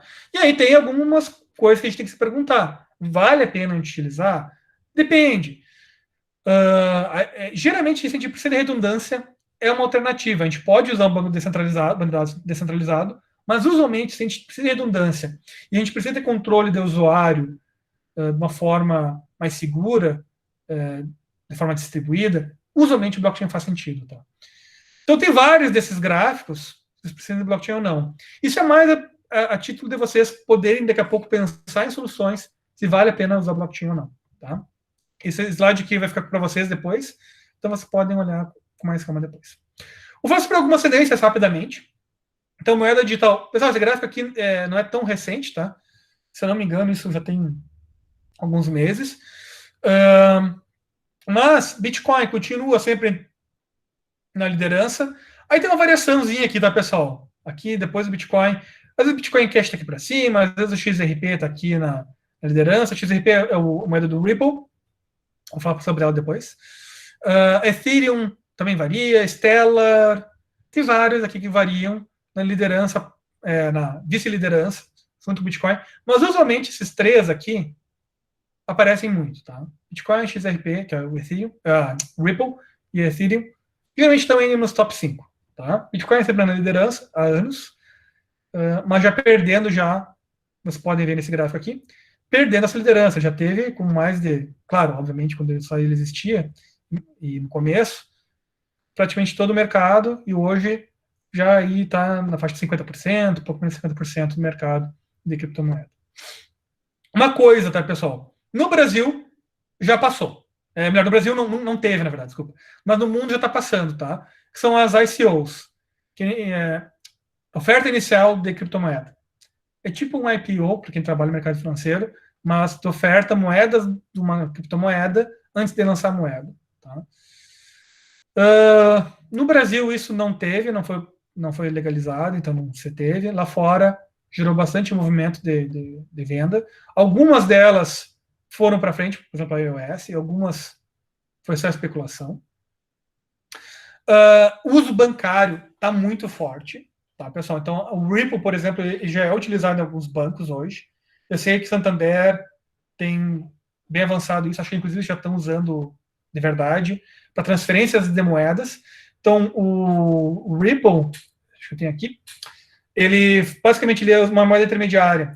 Ao invés de vocês transferirem em dólar e pegarem o dinheiro em ienes, aqui no caso, no Japão, né? Fazendo essa conversão, que é bem complicada, fazer a conversão internacional, o que vocês fazem? Vocês transferem em dólar, convertem em Ripple, e é feita uma comunicação aí entre as entidades que fazem essa transferência de Ripples, e esse cara recupera esse Ripple e converte em Yen e pega Yen. Tá? É mais ou menos similar à ideia de alguns aplicativos hoje existentes fazem, por exemplo, TransferWise. Você não transfere internacionalmente a moeda. Você transfere para o TransferWise, um aplicativo que não usa blockchain, tá? Você transfere para o TransferWise uma quantidade em dólar, ou em real, enfim, no país onde é a moeda corrente, e vocês tiram no outro país a moeda do outro país, por exemplo, em dólares para os Estados Unidos. Mas ele não transfere internacionalmente, ele transfere internamente. Ele só gerencia os dinheiros em cada sede de cada país. Ele não manda o dinheiro da verdade. Então ele não tem aquele tempo necessário para a conversão internacional, da transferência internacional. Então esse mercado com o Ripple, ele é mais rápido ainda que o TransferWise, porque você não tem que fazer a transferência para o banco, fazer a validação com o banco, etc. Vocês compram moeda do Ripple, enviam o Ripple, e a outra ponta já recebe o Ripple em alguns segundos. Tá? Então, para esse tipo de aplicação, blockchain hoje já está sendo utilizada de forma razoavelmente bem. Obviamente, vocês vão dizer, tá, mas isso não é blockchain, porque blockchain eu quero garantir que eu tenha anonimato ou que eu não envolva banco. Enfim, A ideia inicial do blockchain hoje é bem diferente, tá, pessoal? Não é mais o Bitcoin. Então, a gente tem blockchains hoje, por exemplo, nesse caso, que atende às necessidades do mercado financeiro dos bancos. Tá? Eu não estou aqui defendendo nem dizendo que sou contra, estou dizendo que é uma das aplicações que existem. Cartórios. Então, acho que essa foi uma das primeiras aplicações de cartórios, de transferência de terras, coisa do tipo, da Suécia. Isso foi 2007, se eu não me engano, ou 2018. Desculpa, 2017 ou 2018. Esse aqui é um modelo clássico que no começo, quando a IBM estava conduzindo o Hyperledger, estava propondo para o uso do Hyperledger para controle da cadeia de suprimentos, para eu saber todo o passo daquilo que eu comprei para produzir material para o meu carro. Então, imaginem, por exemplo, vocês compraram um carro e querem saber se aquele pastilha de freio veio do mercado negro ou não, se veio do mercado oficial. Uma pastilha de freio que está no caso de vocês, quando que ela foi produzida? Tá? Então, você tem o histórico das peças que vocês estão utilizando, ou o histórico do carro, ou, enfim, qualquer outro produto que vocês forem imaginar aqui. Isso sendo controlado por smart contracts, etc. Outra tendência que a gente tem muito forte, a gente tem vários trabalhos na academia, algumas iniciativas na indústria, eu sei que na Austrália eles estão testando, que é nas redes inteligentes. Aqui eu botei smart asterisco. Quando a gente fala smart home, smart grid, que é smart home? Uma casa inteligente. Então a gente tem vários dispositivos de casa que a gente quer integrar e utilizar eles de forma integrada e mais inteligente. Smart grid seria a geração de energia inteligente. Então poder comprar e vender energia de forma inteligente. Então tem várias aplicações na Austrália, principalmente, de soluções testando blockchains para esses sistemas de produção de energia e venda de energia de forma inteligente. A gente, no nosso grupo, a gente tem, além de smart homes, a gente tem alguns trabalhos na área de smart vehicles, na parte de veículos inteligentes, ou na parte de transporte, também tem alguns trabalhos. Enfim, então tem várias iniciativas nessas áreas que envolvem produção de dados, não necessariamente monetário. Às vezes a gente está falando, o smart grid a gente tem venda, tá? Mas uma casa, a gente não está trabalhando com venda de informação. A gente está trabalhando, na verdade, com armazenamento de informação e troca de informação entre os dispositivos, para acionar um ar-condicionado, para desligar uma luz, etc. Num carro, a gente quer saber se a gente tem um acidente na estrada, tem que trocar de rota, enfim, ou outras informações. Tá? Então, essas aplicações não necessariamente vão envolver transações financeiras, transações de moeda ou criptomoedas, mas sim armazenamento e transferência de informações entre as entidades. No Brasil, a gente tem várias iniciativas, tá? A gente tem, assim, hoje várias corretoras, eu botei algumas aqui, mas se considerem, porque hoje tem muito mais, tá? Tem pools de mineração, se quiserem participar para tentar ganhar dinheiro com mineração. Enfim, tem várias soluções hoje no Brasil, tá? Que tem só alguns exemplos. E se vocês quiserem um pouquinho mais, além do material que a gente deixou para vocês, então a gente deixou material ali de leitura, a gente deixou atividades, práticas, eu lembro que a gente colocou alguns vídeos também no YouTube, então a gente botou vários vídeos legendados para vocês poderem estudar. Tem também alguns vídeos no Netflix, tá? Só não sei se esse último aqui ainda está disponível do Deep Web, mas enfim, tem vários vídeos aí no documentários, enfim, que falam sobre o blockchain. Esse Deep Web, na verdade, é só como ele foi usado de forma para o mercado ilegal, mas eu acho que é legal, assim, também, porque esse aqui o Netflix é mais apelativo, talvez, do que olhar um vídeo do YouTube. Mas se vocês lerem o material que a gente colocou para vocês, está bem completo. Eu acho que, para ter uma noção básica, até um pouquinho mais aprofundada do blockchain, acho que está legal o material que a gente colocou para vocês.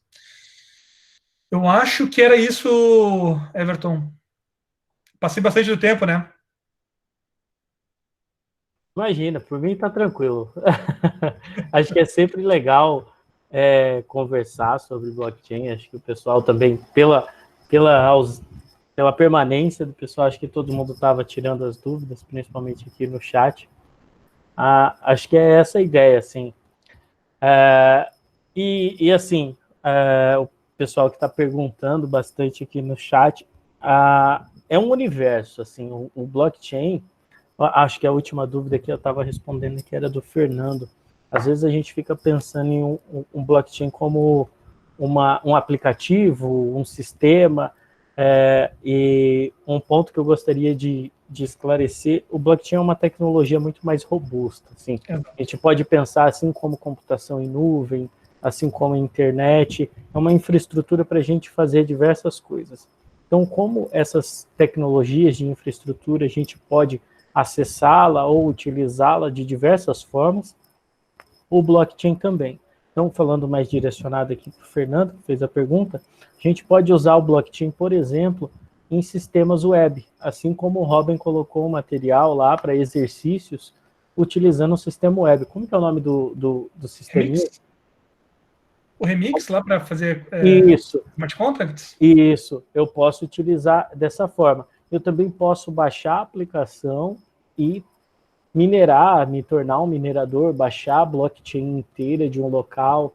Eu também, como programador, se você for um programador no caso, eu posso programar a minha blockchain usando os conceitos. Então, usando as ideias de estrutura de dados, a gente pode criar uma blockchain do zero.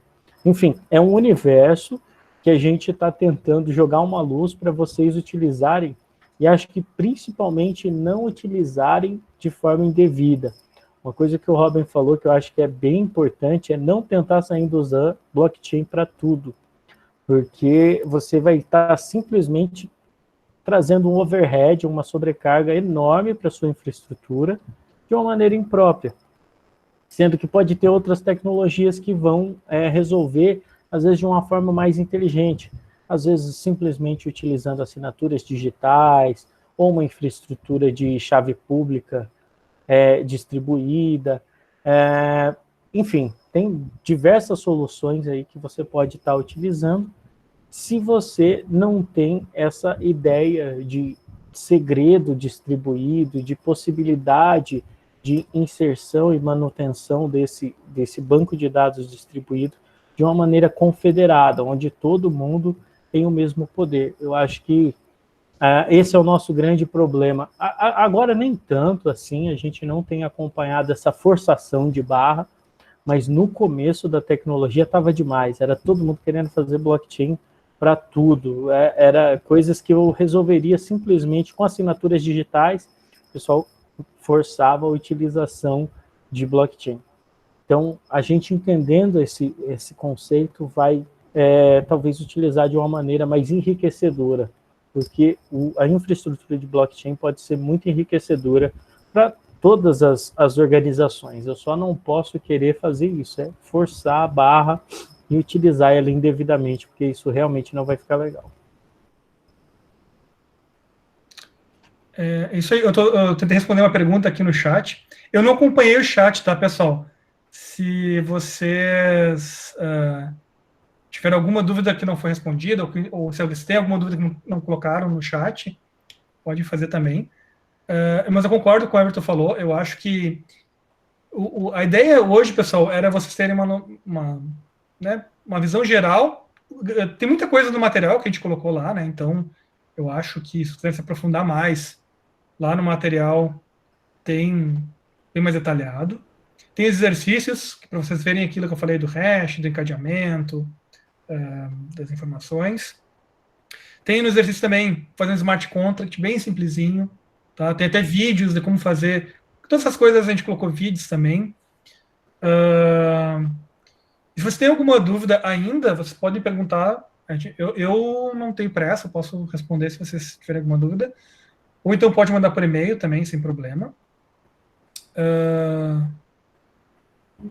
Eu não acompanhei o chat. Eu comecei a dar uma olhada agora no chat.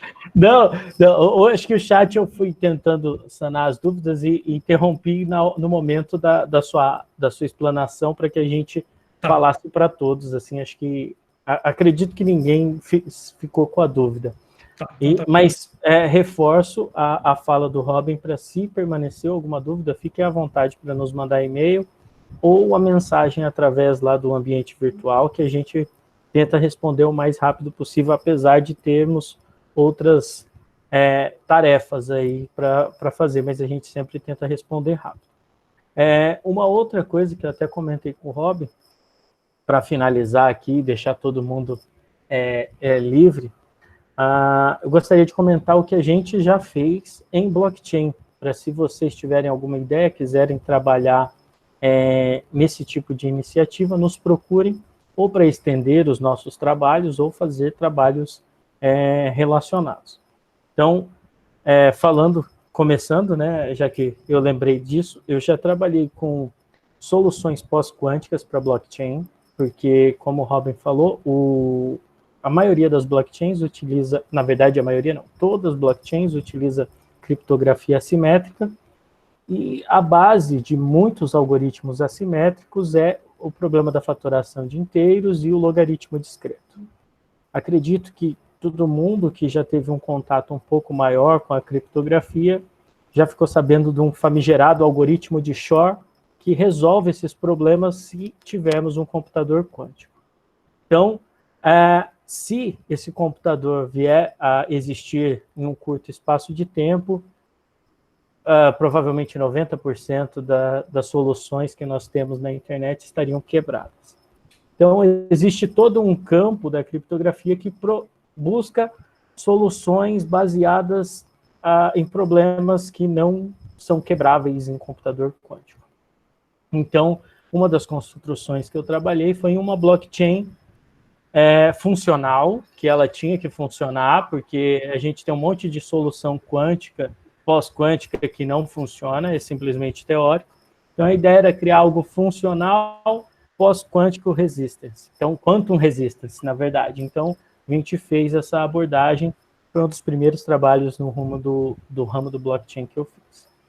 Outra situação que aconteceu foi que um dos algoritmos que eu ajudei a criar era uma função de hash de senha. Então, era, na verdade, uma função para proteger as senhas de nossa autenticação, que a gente sempre faz, que ela tinha características específicas que eu posso configurar o tempo de processamento, quantos núcleos do meu processador eu uso, eu posso utilizar GPU também.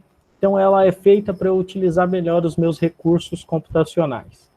E como o Proof of Work fala sobre essa utilização ou alta utilização de recursos, algumas criptomoedas, a primeira delas foi a Verticoin, mas depois saiu a Zcoin, e várias outras moedas começaram a utilizar esse meu algoritmo como algoritmo de Proof of Work. O nome do algoritmo é Lyra 2. Então, se você vê alguma criptomoeda utilizando o Lyra 2 ou suas variações como algoritmo de Proof of Work, saiba que é o trabalho de um brasileiro sendo usado aí pelo mundo.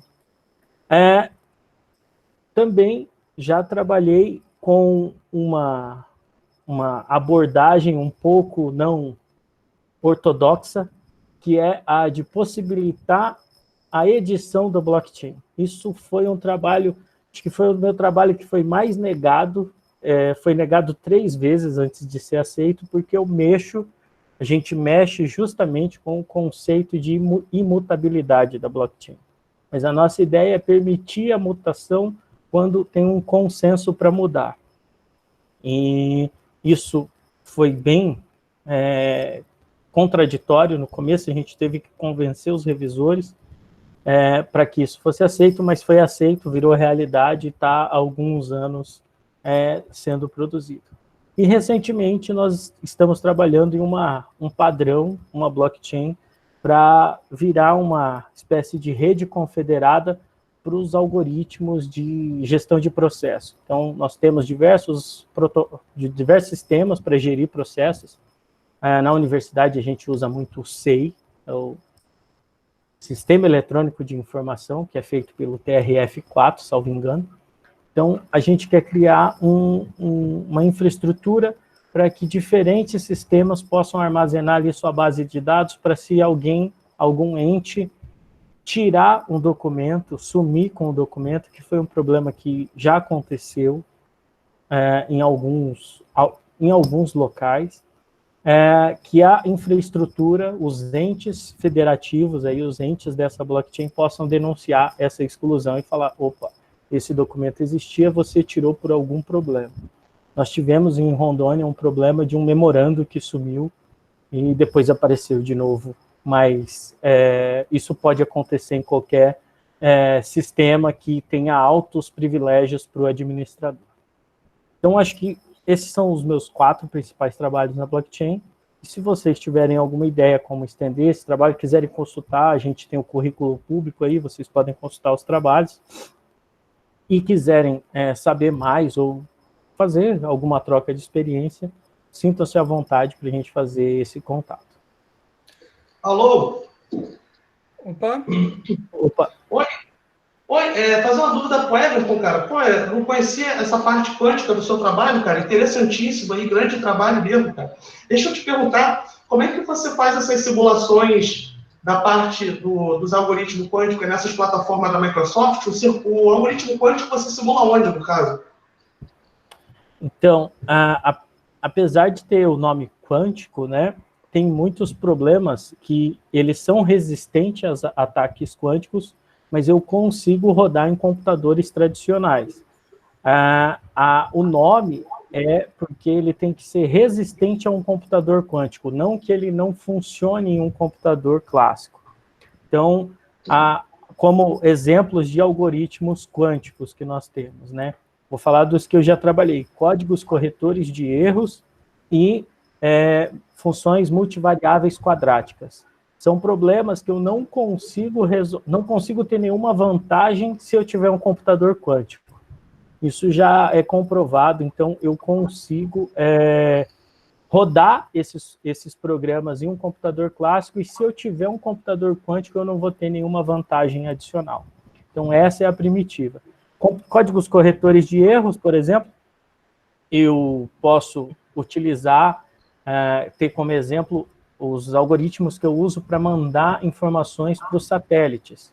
Então, eu vou ter muita perda, eu tenho muito ruído, então eu tenho que usar alguma redundância, alguma coisa para corrigir esses erros. Então, a gente já utiliza desde a década de 60.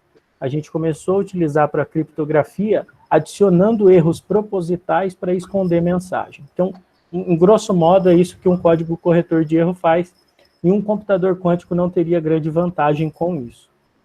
E as funções multivariáveis quadráticas, pensem num sistema de equações. A gente aprende talvez desde o ensino médio, a resolver sistemas de potência 1. Por exemplo, eu tenho escalonamento, eu tenho substituição, que tudo que é potência 1 eu consigo resolver um sistema de equações de grau 1.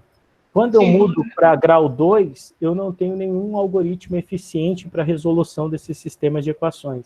Então, eu uso esse sistema de equação para criar um criptossistema. Eu crio a minha função de cifra baseado nesse sistema de equação.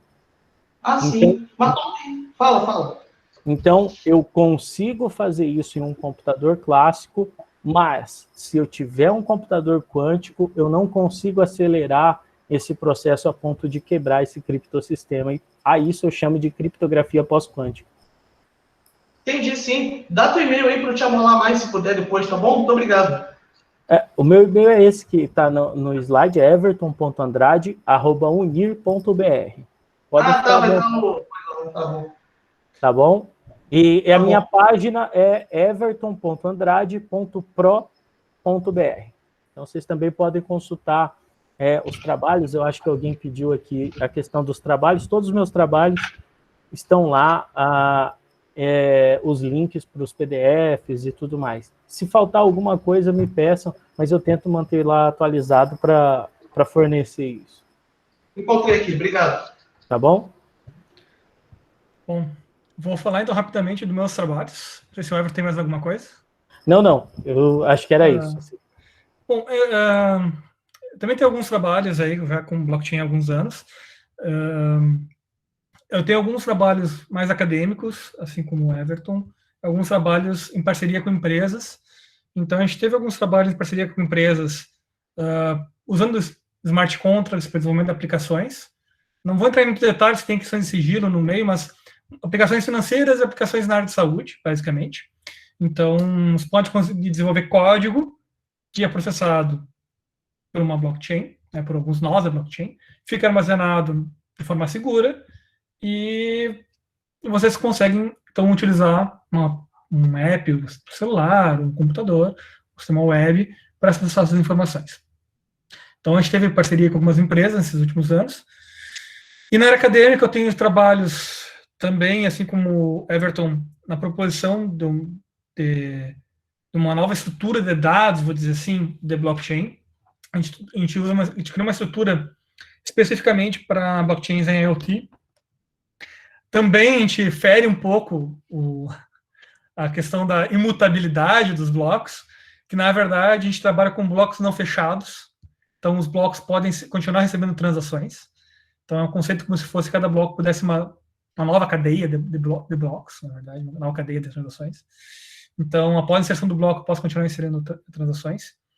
A gente usa essa estrutura para que a gente possa inserir de forma mais rápida e em paralelo.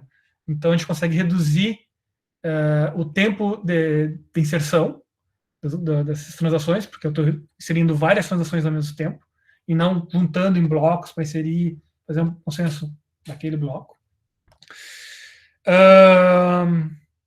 A gente também teve trabalhos, então, aí algumas outras adaptações em blockchains para IoT, e também trabalho na área que existe um ataque para Ethereum chamado o problema da verificação,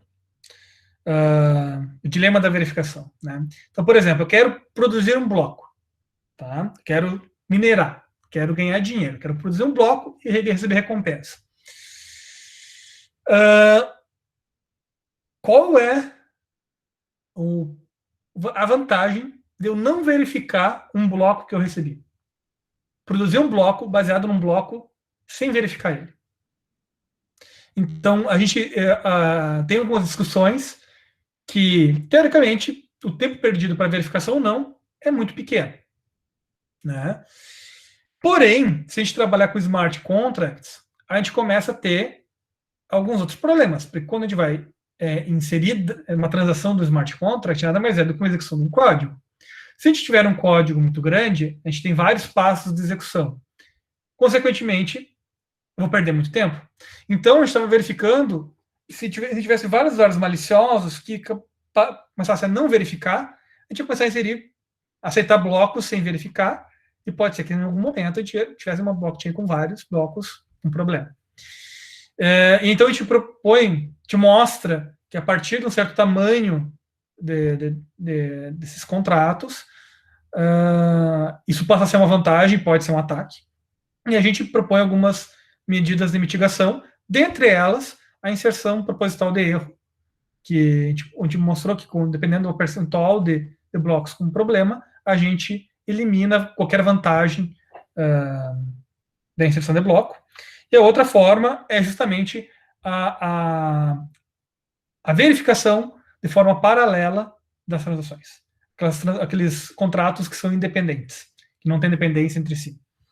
A gente mostra que fazendo essas duas estratégias, não existe vantagem em verificar ou não. Uma dessas duas vantagens. Então, isso também foi publicado agora há pouco. E a gente continua produzindo trabalhos nessa linha, principalmente focado nessas blockchains mais leves para IoT, porque é o foco do meu doutorado.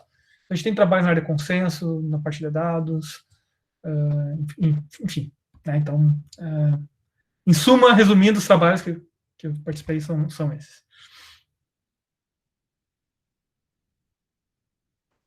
Bom, gente, então acho que é isso, né? Não sei se o Érico tem mais alguma coisa a adicionar.